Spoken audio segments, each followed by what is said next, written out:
Connection problem එකක් ඔයාලට මාව ඇහෙනවද? මාව ඇහෙනවද?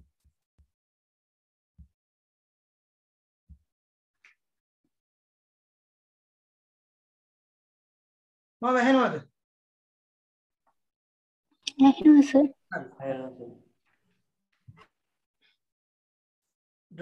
හරි. ඩ්‍රෝ ප්‍රසාරණය සම්බන්ධවයි දැන් කතා කරන්නේ යන්නේ ඉලක්කයන්.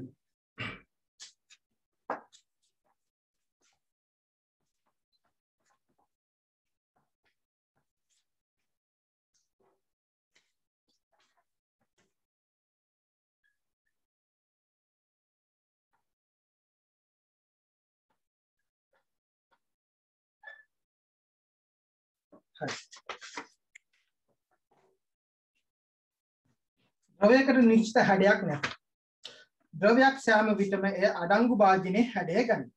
ද්‍රව්‍ය වලට මෙන් රේඛීය ක්ෂේත්‍රඵල ප්‍රසාරණයක් නැති ඇත්තේ පරිමා ප්‍රසාරණයක් පමණි. එනම් ද්‍රවවල පරිමා ප්‍රසාරණය පමණක් සලකුණු ලැබේ. එම නිසා ද්‍රවයක ප්‍රසාරණය අධ්‍යයනයේදී පරිමාව කියන විශේෂය අවශ්‍ය නැහැ. හරි. අපි මෙහෙම ගත්තොත් ජලය ද්‍රවයක් එක ඩෙල්ටා තීටා උෂ්ණත්වයකට වැඩි කළොත් මේක මොකද වෙන්නේ? මෙහෙම වැඩි වීමකට වෙනවා. වැඩි වෙනවා. මේක ආරම්භ පරිමා v1 නම් අවසාන පරිමා v2 නම් මේ v2 අපිට ලියන්න පුළුවන් කොහොමද? අවසාන පරිමාව සමානයි ආරම්භක පරිමාව ධන පරිමාය වැඩි වීම. මෙහි v2 කියන්නේ අවසාන පරිමාව, v1 කියන්නේ ආරම්භක පරිමාව. එතකොට ඩෙල්ටා v කියන්නේ පරිමා ප්‍රසාරණය. එහෙම නැත්නම් වැඩි වීම. ඔය දීලා තියෙන ස්පේස් එකේ මේක පොඩ්ඩක් ලියා ගන්න.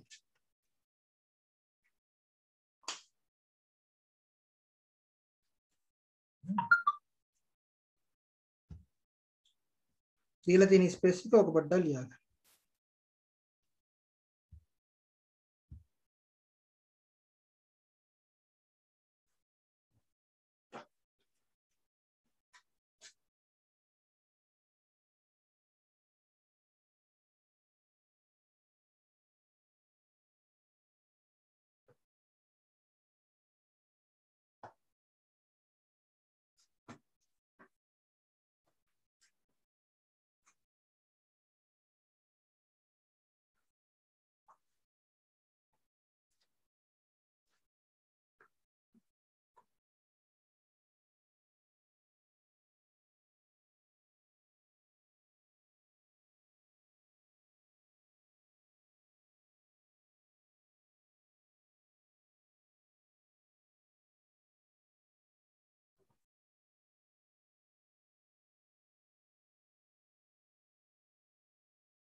හරි.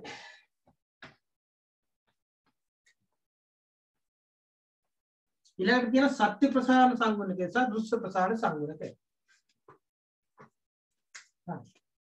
දැන් අපි හිතමු මෙහෙම භාජනයක් තියෙනවා.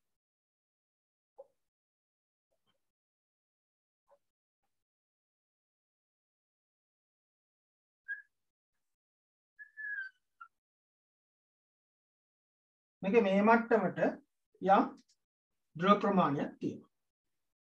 දැන් මම මේක මේ තමයි ආරම්භක ද්‍රව පරිමාව. මම හිතනවා මෙන්න මේ කොටස ප්‍රසාරණය වෙන්නේ නැහැ භාජනයේ. ප්‍රසාරණය මේ ප්‍රමාණය විතරයි. එහෙනම් භාජනයේ පරිමාවත් ආරම්භ පරිමාවට v කියලා ගන්න පුළුවන්. හරි? මේ ආරම්භ පරිමාව v කියලා ගන්න. හරි. මේක රත් කරනකොට හොඳට මතක තියාගන්න ද්‍රවය වගේම ඝනයත් මොකක් වෙනවද? ප්‍රසාර වෙනවා. සාමාන්‍යයෙන් ද්‍රවයක ප්‍රසාරණයට වඩා වැඩි ප්‍රසාරණයක් දක්වනවා කවුද? ඝනය. මේ ඝනය කියන්නේ කවුද? අපේ භාජනය. ඒක නිසා මුලින්ම අපිට පේනවා මේ භාජනය ප්‍රසාරණයට ලක් වෙනවා. භාජනය මොකක් වෙනවද? භාජනයේ ප්‍රසාරණය වෙනවා.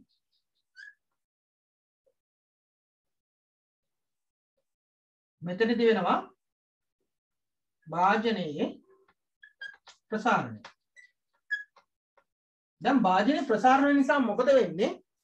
දැන් අපි හිතමු මේකේ ද්‍රව්‍යයක් වෙනවා. නමුත් අපිට මේක අධ්‍යයන පහසු සඳහා අපි හිතනවා ඒ කියන්නේ ඝනයක් ද්‍රවයකට වඩා ඉක්මනින් ප්‍රසාරණය වෙන හැකියාවක් තියෙන නිසා ඒක ප්‍රසාරණය. එහෙනම් ද්‍රව මට්ටම මොකද වෙන්නේ? පහළ බහිනවා.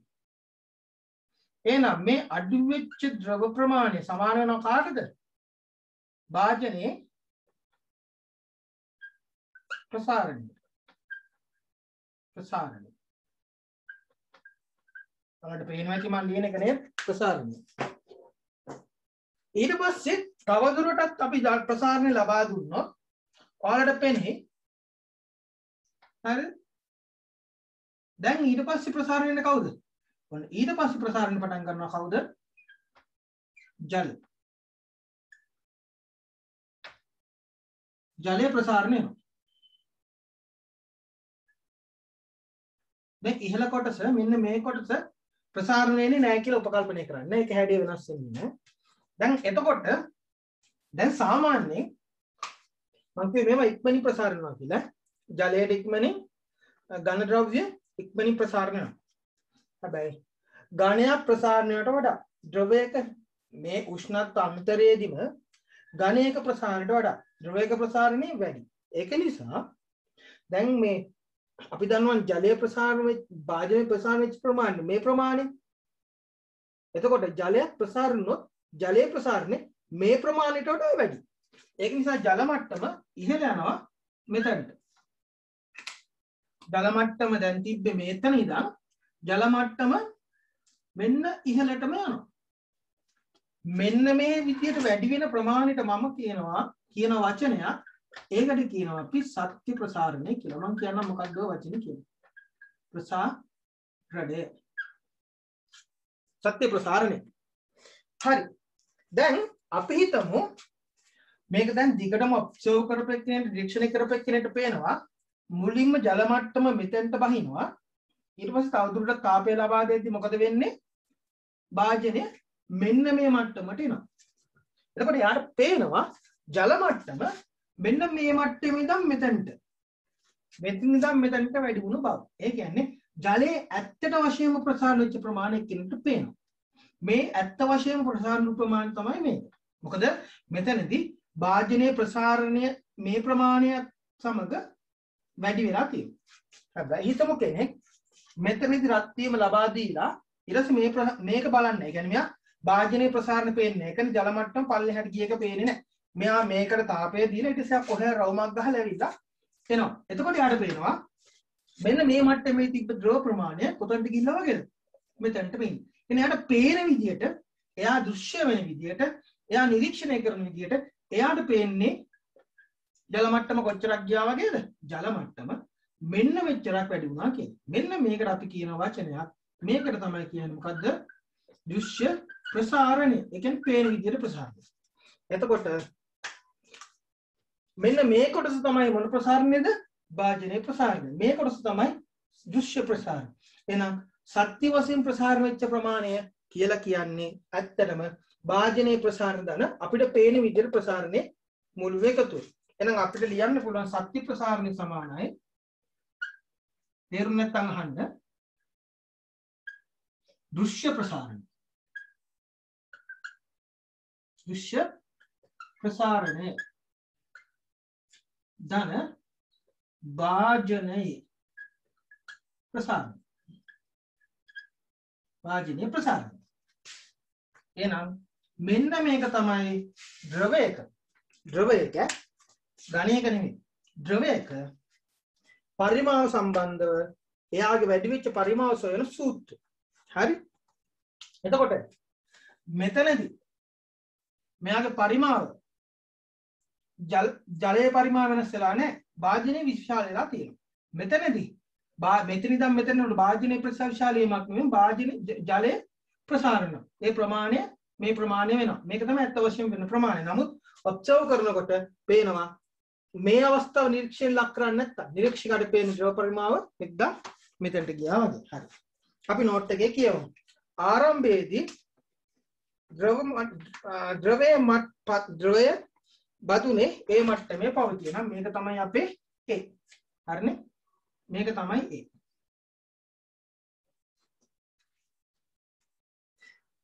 බදුන ද්‍රවයත් එකම උෂ්ණත්වයකට ලක් කළ විට කරන බැවින් බදුනට වඩා ද්‍රවය ප්‍රසාරණය වේ.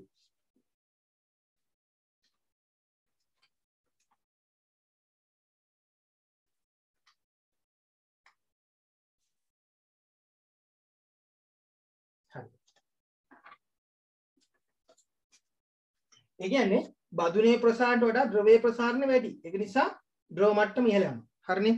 හරි. ඊට පස්සේ අපි දෙවෙනි එකට යමු. ආරම්භයේදී ද්‍රවයට වඩා ඝනය ප්‍රසාරණය වේ. ආරම්භයේදී ද්‍රවයේ ප්‍රසාරණ ප්‍රමාණයට වඩා ඝනයේ ප්‍රසාරණය මොකද වෙන්නේ? වැඩි. ඒක නිසා ආරම්භයේදී ද්‍රව මට්ටම මේක පල්ලෙහාට බසි. අපි හිතමු මේක B කියලා. මේක තමයි B. ඊට පස්සේ තමයි ද්‍රවය මොකක් වෙන්නේ? ප්‍රසාරණය වෙනවා. ද්‍රවය ප්‍රසාරණය වෙලා C මට්ටමට එනවා. එතකොට භාජනයේ ප්‍රසාරණයට සැලකූ විට නලය තුල ද්‍රව මට්ටම B සිට C දක්වා ඉහළ යන ප්‍රමාණය ද්‍රවයේ ශක්ති ප්‍රසාරණය නැත්නම් ඇත්ත වශයෙන් වැඩි වුණු ප්‍රමාණය කියලා අපි හඳුන්වනවා. හරි? එතන කඩේරක් තියෙන්නේ. එතකොට භාජනයේ ප්‍රසාරණය වෙන්නේ නැහැ කියලා හිතනවා. අපි කියනවා භාජනයේ ප්‍රසාරණය වෙන්නේ නැහැ. නැත්නම් යම් නිරීක්ෂකයෙක් මේ අවස්ථාව ඔබ්සර්ව් කරන්නේ නැතුව මේ අවස්ථාව විතර නිරීක්ෂණය කරොත් එයාට පේනවා භාජනයේ ප්‍රසාරණය කොච්චරක් කියලාද? A සිට C දක්වා කියලා. නැත්නම් A සිට C දක්වා ඉහළ යනවා කියලා. අන්න එතනදී මේන ද්‍රව පරිමාව තියෙනවානේ. මේකට යම් සංඛ්‍යාත්මක ගයක් ගන්න පුළුවන්නේ. අන්න ඒකට කියනවා මොකක් කියලාද? අන්න ඒකට කියනවා දෘශ්‍ය ප්‍රසාරණය කියලා. හරි? දෘශ්‍ය ප්‍රසාරණය. හරි. දැන් දීලා තියෙන ස්පේස් එකේ මෙන්න මේ ස්පේස් එකේ මෙන්න මේක හදින්න මේක අදින්න හරි. පහළ තියෙන ස්පේස් එකේ මේ සම්බන්ධතාවය ලියන්න. මෙන්න මේ සම්බන්ධතාවය ලියන්න.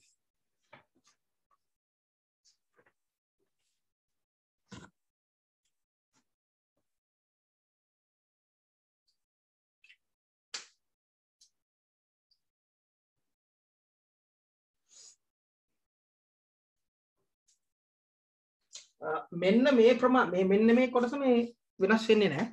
ඒ කොටස වෙනස් වෙන්නේ නැහැ. කියන්නේ ඒ කොටස ප්‍රසාරණය වෙන්නේ නැහැ කියලා හිතන්න. නැත්නම් ඔය ගාන හදන්න අමාරුයි.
හරි.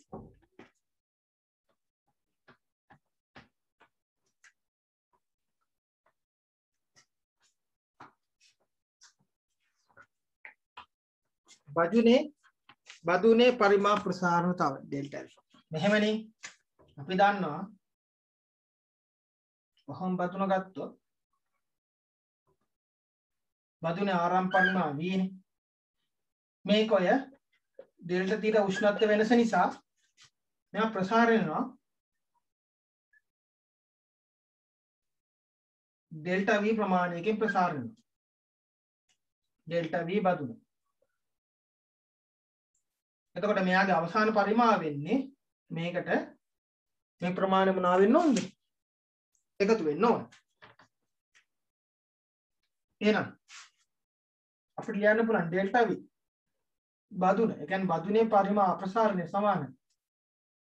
හොඳට මතක තියාගන්න අපි මේ ගන්නේ තුන් දෙනාගේම කියන්නේ භාජනයේ පරිමාවයි ජලයේ පරිමාවයි හැමතිස්සෙම ආරම්භක පරිමාව සමානයි.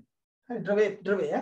එතකොට යාට ලියන්න පුළුවන් v භාජනයේ ගමා බදුන වැඩි කිරීම උෂ්ණත්ව වෙනස තීටා. හරි. එහෙනම් මෙතනින් අපිට ගමා බදුන ලියන්න පුළුවන් ඩෙල්ටා v බදුන පාරයක් v තීටා. එහෙම නැත්නම් 3ක් ඇල්ෆා බදුන සමානයි කලින් එකේ ඩෙල්ටා v බදුන v තීටා කියලා.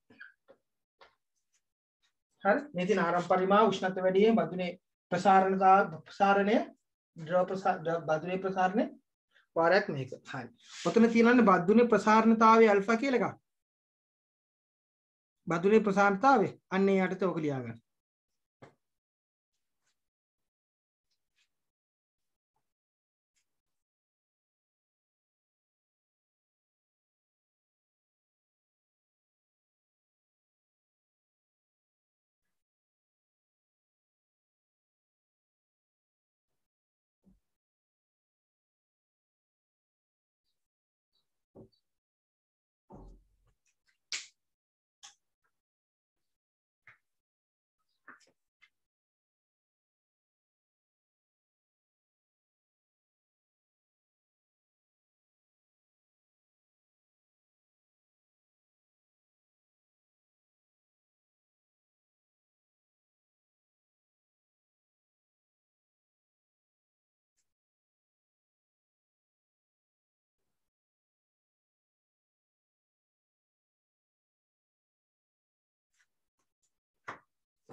හරි. ඊළඟ මාතෘකාව ද්‍රව්‍ය ශක්ති ප්‍රසාරණතාවය. ද්‍රව්‍ය ශක්ති ප්‍රසාරණතාවය නැත්නම් රිලේටිව් නැත්නම් මේ සාපේක්ෂ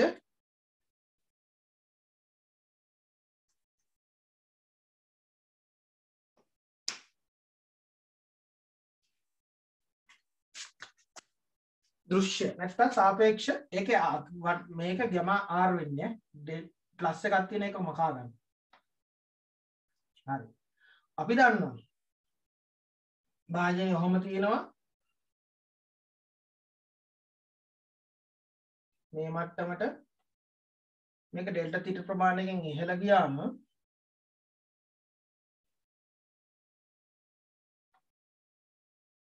මෙහෙම වැඩි වෙනවා ප්‍රමාණය. මේ තියෙන ඩෙල්ටා v දෘශ්‍ය ආරම්භ පරිමාව v නම් අපි දන්නවා ඩෙල්ටා v හොයන සූත්‍රය ඒ සමානයි ආරම්භ පරිමාව මෙයාගේ පරිමා ප්‍රසාරණතාවය වැඩි කිරීම මොකද්ද උෂ්ණත්වන්තරය. හැබැයි මේ වෙලාවට අපි කතා කරන්නේ කාගේ ගැනද? දෘශ්‍ය ප්‍රසාරණය ගැන. ඒක නිසා මෙතනට එනවා මොකක් කියලාද? දෘශ්‍ය ප්‍රසාරණය. එම නිසා මෙතනට දාන සංගුණකයක් වෙන්නේ මොකද්ද? දෘශ්‍ය ප්‍රසාරණය. නම් මෙතනින් මට දෘශ්‍ය ප්‍රසාරණය අර්ථ දක්වා ගන්න පුළුවන් කොහොමද? ඩෙල්ටා v දෘශ්‍ය බෙදීම v θ කියලා. v θ කියලා. මේ දෘශ්‍ය ප්‍රසාරණ සංගුණකයේ ඒකකයේ හැමතිස්සෙම මතක තියාගන්න සෙල්සියස් සංස්කරණය එක. එතකොට ඕන දෘශ්‍ය ප්‍රසාරණ සංගුණකයේ මෙහෙම කියන්න පුළුවන්. ඒකක පරිමාවක උෂ්ණත්වය සෙල්සියස් අංශ 1කින් ඉහළ නංවනකොට දෘශ්‍ය වශයෙන් පෙනෙන ප්‍රසාරණය නැත්නම් දෘශ්‍ය වශයෙන් වෙන ප්‍රසාරණය දෘශ්‍ය ප්‍රසාරණ සංගුණකයේ ලෙස හඳුන්වන්න පුළුවන්. හරි? දෘශ්‍ය ප්‍රසාරණ සංගුණකයේ ලෙස හඳුන්වන්න පුළුවන්. හරි. නැත්නම් අපිට ඩෙල්ටා v සමානයි දෘශ්‍ය v ගාමා ඩෙල්ටා θ. මේක ලියා ගන්න.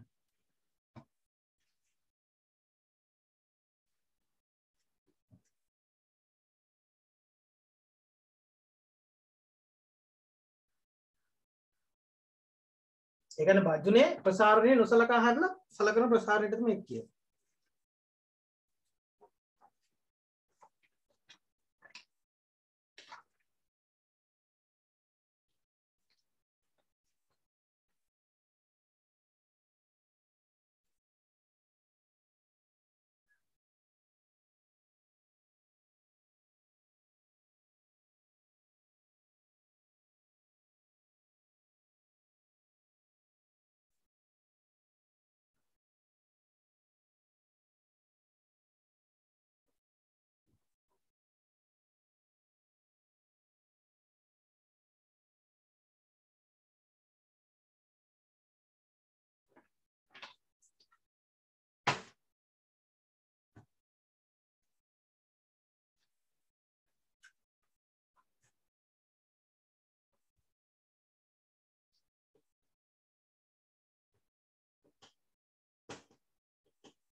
හරි.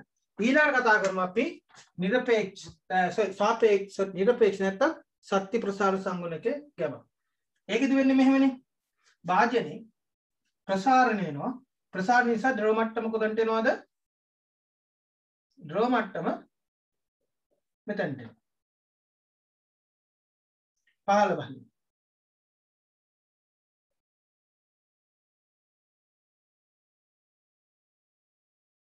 පහළ බහිනවා. එතකොට මේක භාජනයේ නැත්නම් මේ තියෙන්නේ ඩෙල්ටා v බදුන. එතකොට මේ තියෙන්නේ ඩෙල්ටා v දෘශ්‍ය. එතකොට මේකේ සම්පූර්ණ එක අපි ගන්නවා මොකක් කියලා? ඩෙල්ටා v සත්‍ය. එතකොට අපි දන්න වැඩි වෙන ප්‍රසාරණ හැමතිස්සෙම ප්‍රසාරණය රඳාපවතින සාධක තුනයි තියෙන්නේ. ඒක මොකද්ද? ආරම්භක පරිමාව, අදාළ සංගුණකේ වැඩි කිරීම, උෂ්ණත්ව වෙනස. මෙතනදිත් අපි පටන් ගන්නවා මෙහෙම සත්‍ය ප්‍රසාරණ සංගුණකය ඒක සමාන ආරම්භ පරිමාව, සත්‍ය ප්‍රසාරණතාවය වැඩි කිරීම, උෂ්ණත්ව වෙනස. එහෙනම් මෙතනින් ඔයාලට ගන්න පුළුවන් ඩෙල්ටා V සත්‍ය සමානයි මොකක් කියලාද? නැත්තම් සත්‍ය ප්‍රසාර සංගුණිකයේ R සමානයි V ඩෙල්ටා V සත්‍ය බෙදීම V ඩෙල්ටා තීටා. හරි? මේකත් ලියා ගන්න දරනවා.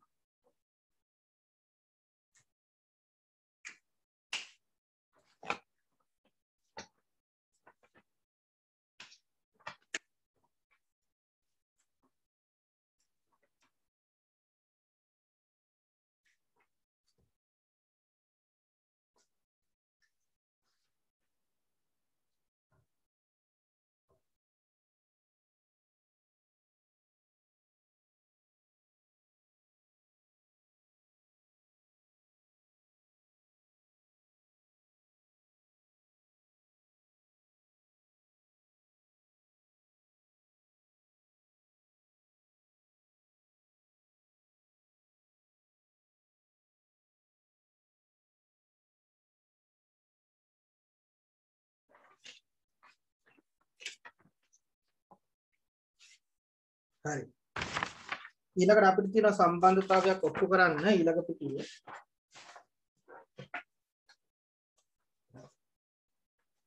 ද්‍රවයක ශක්ති ප්‍රසාරණතාවය හා විශ්ව ප්‍රසාරණතාවය අතර සම්බන්ධය.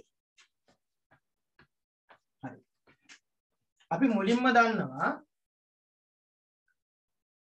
සත්‍ය ප්‍රසාරණතාවය. සත්‍ය ප්‍රසාරණය සමානයි. මොකද්ද? දෘශ්‍ය ප්‍රසාරණය.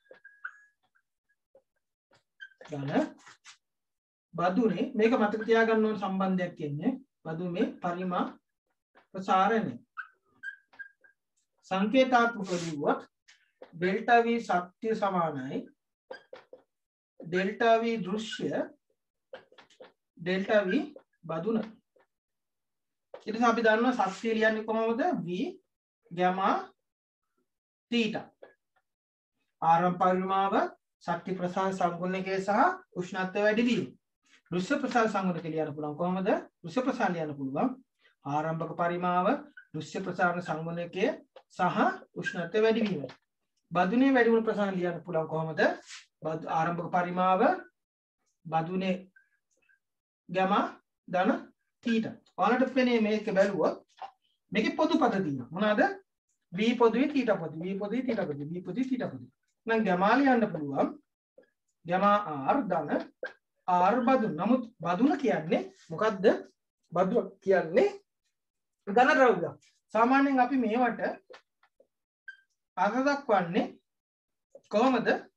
ඇල්ෆා වලින්. එහෙනම් ගැමා 3ක් ඇල්ෆා තීටා. එහෙනම් ඔයාලට අන්තිමට ලියන්න පුළුවන් මෙහෙම මොකද්ද? ශක්ති ප්‍රසාරණ සංගුණකය තාවය සමානයි දෘශ්‍ය ප්‍රසාරණතාවය. වචනේ ලියන්න පුළුවන් නැත්නම් අකුරෙන් ලියන්න පුළුවන්. 3 වාරයක් බදුනේ රේඛීය ප්‍රසාරණතාවය. එහෙනම් අපිට ද්‍රව ප්‍රසාරණ සම්බන්ධව ප්‍රධානම සම්බන්ධතා දෙකක්. එකක් ඩෙල්ටා V සත්‍ය සමාන ඩෙල්ටා V දෘශ්‍ය ධන ඩෙල්ටා V බදුන. ඊට අමතරව සත්‍ය ප්‍රසාරණතාවයේ සම්බන්ධතාවයකුත් සත්‍ය මෙන්න මේ ඩෙල්ටා V ට ගන්න පොදු සමීකරණයක් දෘශ්‍ය V ට ගන්න පොදු සමීකරණයක් මේකට ගන්න පොදු සමීකරණයක් අපිට තියෙනවා. ඩෙල්ටා V සත්‍ය සමාන V gamma theta delta V දෘශ්‍ය සමාන delta V gamma R theta බදුනේ ප්‍රසාරණ V ගැමා බදුන තීටා. හෝ අපිට V 3ක් ඇල්ෆා තීටා භාවිත කරන්න පුළුවන්. හරි. දැන් ඔතන තියෙන ස්පේස් එකේ මේ ටික ලියා ගන්න දරුවෝ. ඕකේ තව ටිකක් තියෙනවා මම පස්සේ දෙන්නම් මේ ටික.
හරි.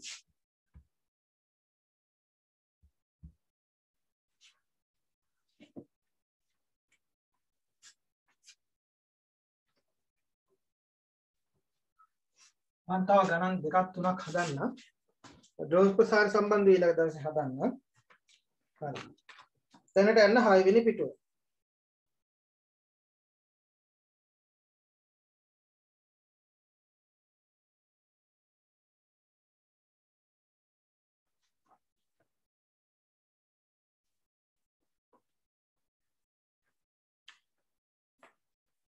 හත්වෙනි ගාන. හත්වෙනි ගාන. sorry ඉන්න හත්වෙනි ගාන කියන්නේ මොකක්ද දන්නවද? 6 වෙනි පිටුවේ ශේෂ්ත්‍රඵල ප්‍රසාරණ හා පරිමාප ප්‍රසාරණ සම්බන්ධ බහුවර්ණවල 7 වෙනි ගාන. 7 වෙනි ගාන. 6 වෙනි පිටුවේ ශේෂ්ත්‍රඵල ප්‍රසාරණ පරිමාප ප්‍රසාරණ සම්බන්ධ එකේ 7 වෙනි ගාන. හරි. කාබන් උෂ්ණත්වයේ ඇති දිග එල්ලන කම්බියක, තබ කම්බියක, දිග එල්ලන කම්බියක උෂ්ණත්වය ඩෙල්ටා තීටා වලින් වැඩි කරොත් එයාගේ දිග වැඩි වෙන ප්‍රමාණය 100ට එකකින් වැඩි වෙනවා. ඒ කියන්නේ L වැඩි කිරීම 100ට 1 කියන්නේ 0.01යිනේ. ඒ කියන්නේ 0.01යි. එහෙනම් මෙයාගේ අවසාන දිග කොච්චරක් වෙයිද? 0.1.01යි L. 100ට එකකින් වැඩි වුණොත් තීටා ප්‍රමාණය වැඩි කරොත් මෙන්න මෙච්චර ප්‍රමාණයක් යනවා. ගණන් හදලා බලන්න. එතකොට කියනවා තබවල L හා දෙකක් L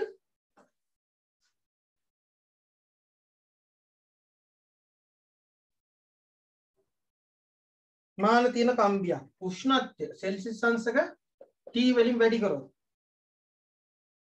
වර්ගඵලයේ වැඩි වෙන පරිමාව ප්‍රසාරණ ප්‍රතිශතය අහනවා. එහෙනම් මේකෙදිම ආරම්භ V1 කියලා මේක A2 කියලා හැමතිස්සෙම මතක තියාගන්න අපි ප්‍රතිශතයක් හොයන්නේ වැඩි වෙන ප්‍රමාණය. ඩෙල්ටා ආරම්භක පරිමාව වැඩි කරනවා වැඩි වෙන ප්‍රමාණය වැඩි කිරීම 100. මෙන්න මේක තමයි ඒගොල්ලන් අහන්නේ. වැඩි වෙන ප්‍රතිශතය. ආරම්භක පරිමාවෙන් කොච්චරක් වැඩි වෙනවද? ආරම්භක පරිමාව වැඩි වෙන ප්‍රමාණය ඩෙල්ටා A ප්‍රතිශත කරන්න එක මොකක් කරනවද 100න් වැඩි වෙනවා. එහෙනම් අපි කියන්න පුළුවන් වැඩි වෙන ප්‍රතිශතය. මේක ලියන්නේ කොහොමද? A1 සමානයි ඩෙල්ටා V වැඩි කිරීම 100.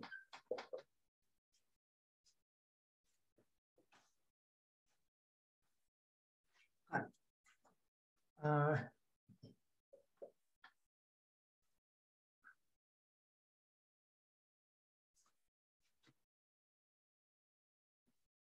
අපිට එනවා A1 කියන්නේ මොකද්ද? A1 එහෙමම දාමු. ඩෙල්ටා V කියන්නේ අවසාන පරිමාව කොහොමද එන්නේ? ආරම්භක පරිමාව 1 ධන ඇල්ෆා බීටා ඩෙල්ටා තීටා. නැත්නම් ඒක වෙනවට දාන මොකක් කියලාද? T. හරි. මෙහෙම කියොත් නම් ඔයාලට ගන්න හදන්න හම්බෙන්නේ නැහැ. හරි. අපි මෙහෙම කරමු.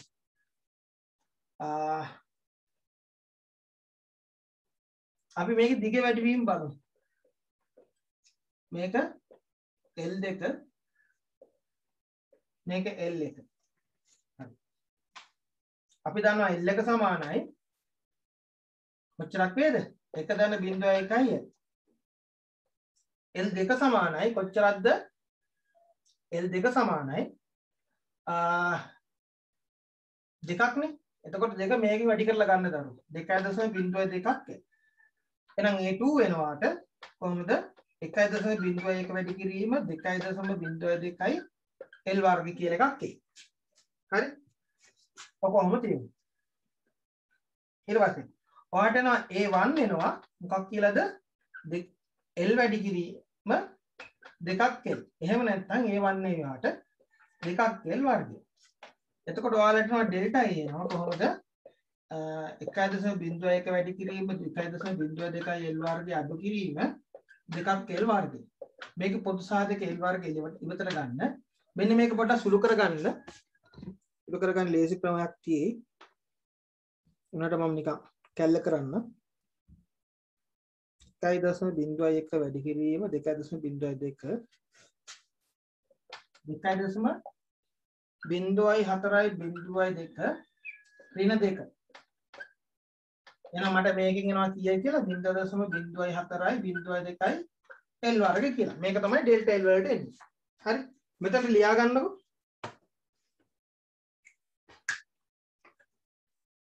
මෙතන ලියා ගන්න.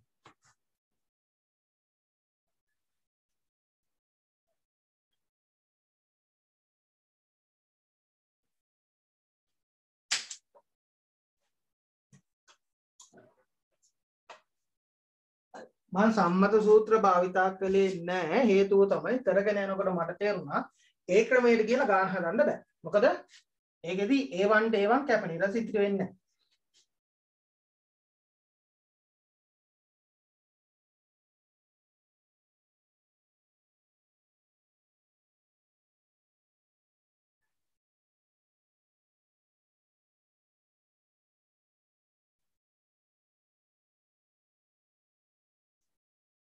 ඊට පස්සේ අල්ෆා පදයකුත් එනවා. ඒක ටිකක් විකාර වෙනවා.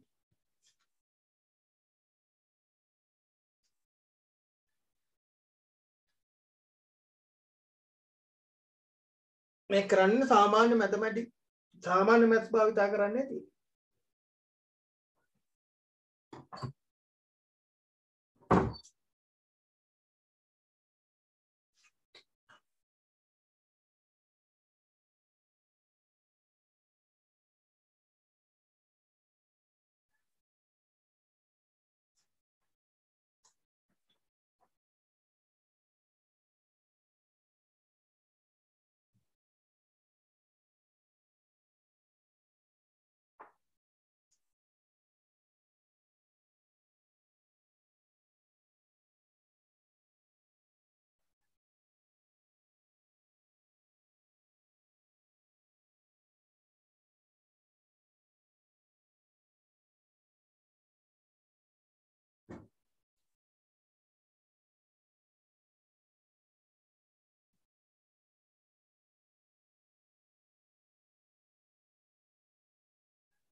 හරිද?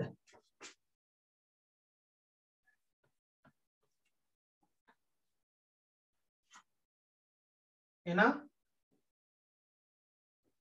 වර්ගඵලයේ වැඩිවීමේ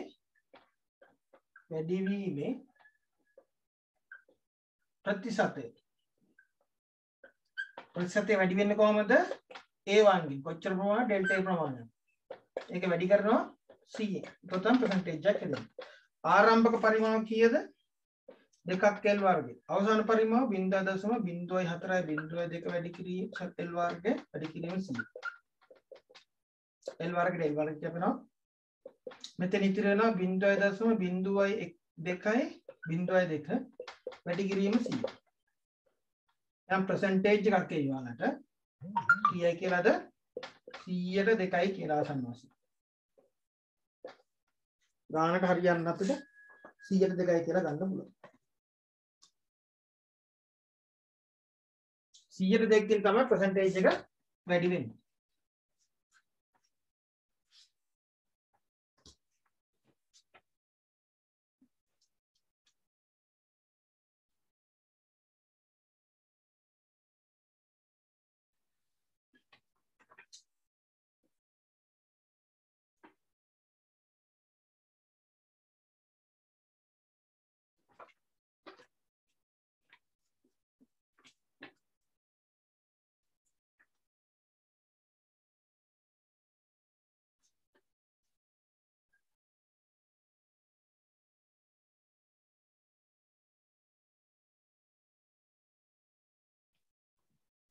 පස්වෙනි එකත් මම කරන්න. පස්වෙනි එක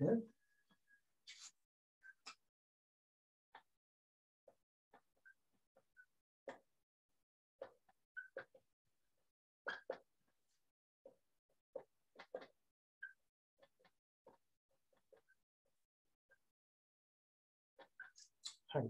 පස්වෙනි එකේ කියනවා ඝන ද්‍රව්‍යයක උෂ්ණත්වය සෙල්සියස් අංශක 0.10 දක්වා වැඩි කරනකොට පරිමාව භාගික වැඩි කිරීම වෙනස් වීම. මෙන්න මෙච්චරක්ලු. එහෙනම් මේකේ රේඛීය ප්‍රසාරතාවය අහනවා. හරි. භාගික වෙනස් වීම කියන්නේ මුල් පරිමාවෙන් කොච්චර පරිමාවක් වැඩි වුණාද කියන එක. හරිද? අපිට මේක දීලා තියෙනවා. අපි මුල් පරිමාව v කියලා ගමු. කැපිටල් v නා. අපි මේ ආදේශ කරමු. භාගික වෙනස් වීම භාගික වැඩි වීම අපිට වෙන්නන 0.02 කියලා. වැඩි වූ පරිමාව කොහොමද කරන්නේ? v 3ක් ඇල්ෆා නැත්නම් ගාමා කියලා දාන්න පුළුවන්. ඒකත් 3ක් ඇල්ෆා වැඩි කිරීම කොච්චරද? සෙල්සියස් 10කින් තමයි වැඩි වෙන්නේ. ඊට පස්සේ මුල් පරිමාව v. එතකොට v ට v මොකද වෙන්නේ? කැන්සල් වෙනවා. හරි. මේ 10 මෙහෙට යනවා. එතකොට මේක කීයක් වෙනවද? 0.027 බෙදීම 3 වැඩි කිරීම 10. මම ඉස්සෙල්ලා 3ෙන් බෙදන්නම්. මේක 1යි 0.009යි ඇල්ෆා. එහෙනම් ඇල්ෆා වලගේ තවත් 10කින් බෙදුවොත් උත්තරේ 0.009යි සෙල්සියස් වෙන එක. හරි. එතකොට අපි පිළිතුර දෙක. ලියා ගන්න.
අටවෙනි එක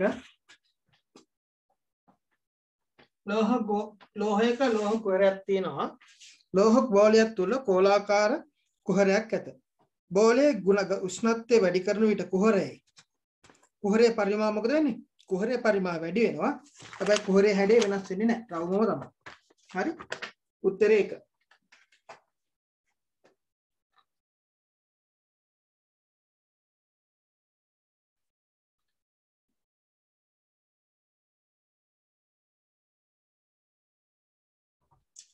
නම් වෙන එකටත් අපිට කියන්න තියෙන අර කලින් උත්තරේම තමයි. හරි මම අන්තිම එක ගැන කතා කරන්නම්. එහෙමනේ තියෙන්නේ. මෙහෙමනේ කාඩුව තියෙන්නේ. දැන් උෂ්ණත්වය වැඩි වෙනකොට මෙයා වැඩි වෙන ප්‍රමාණයයි මෙයාගේ දිග වැඩි වීමයි සමානයි. එතකොට මෙයාගේ උස වැඩි වීමයි මෙයාගේ උස වැඩි වීම සමානයි. අන්තිමට මෙයා අත් කර ගන්න වැඩි වීම, ඒ කියන්නේ මෙහෙම අපි ගත්තොත් ඔහම මෙයා වැඩි වෙන දිගයි මෙයා වැඩි වෙන දිගයි සමානයි.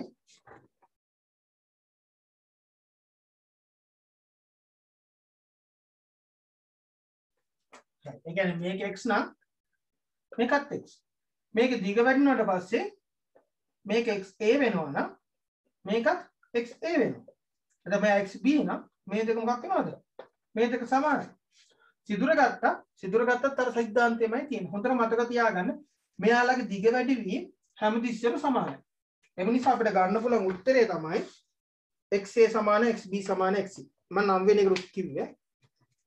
අපි අර කලින් කිය කරප් එක අනුව අපිට ඒකට එන්න පුළුවන්.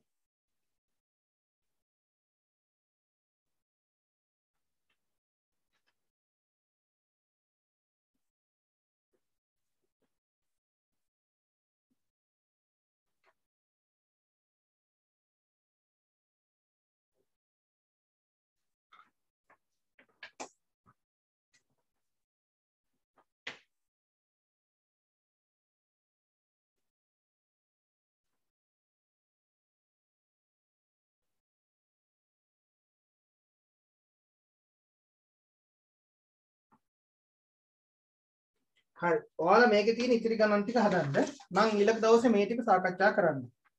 කොතනද ගන්නද?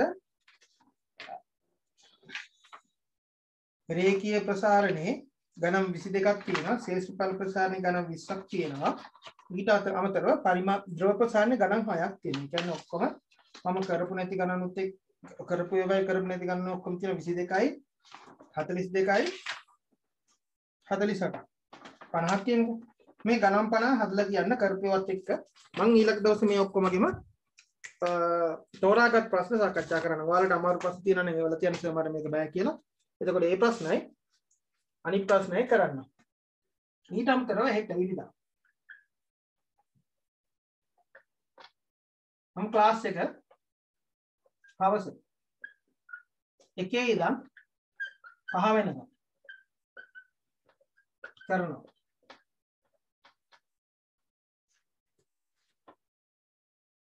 එතකොට මේකෙදි කරන්නේත් ඔය කාපි ඉදිරි කොටස.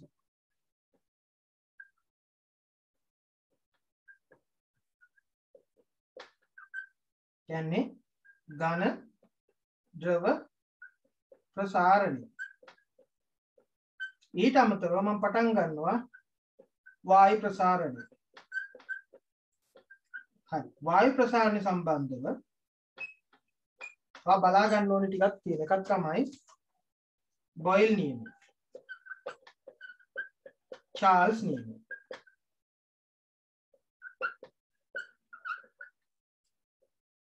P එක V එක සමානයි T එක සමානයි P දෙක V දෙක බෙදීම T දෙක අය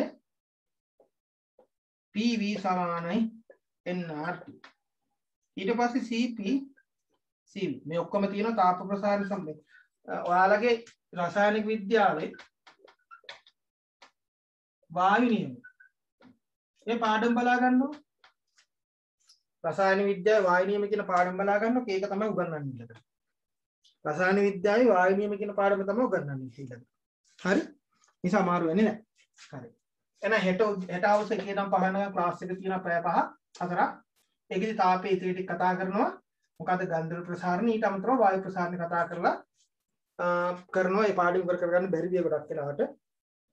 එහෙම වුණොත් අපි ඊළඟ සතියේ දවස් ටිකක් දාගමු. ඊළඟ දවසේ දවස් ටික මම පොඩ්ඩක් ඔයාලට හෙට මම ෆෘට් හෙට මම එවන්නම් ෆෝම් එකක්. ඒ ෆෝම් එකේ ඔයගොල්ලන් ෆිල් කරන්න. හරි? එතකොට මම මේ හදාගෙන එන්න. හදාගන්න. හරි. මොනවාරි ප්‍රශ්න තියෙනවා නම් අහන්න. ප්‍රශ්න ඇත්නම් අහන්න.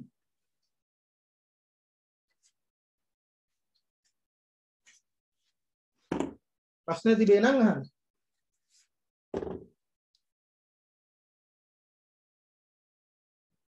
හරි. ප්‍රශ්න නැත්තම් මම එන් කරන්නම් දැන්. හෙට එනං එක ඉඳන් 5 වෙනකන් ක්ලාස් එක තියෙනවා. ඒකට එන්න. හරි?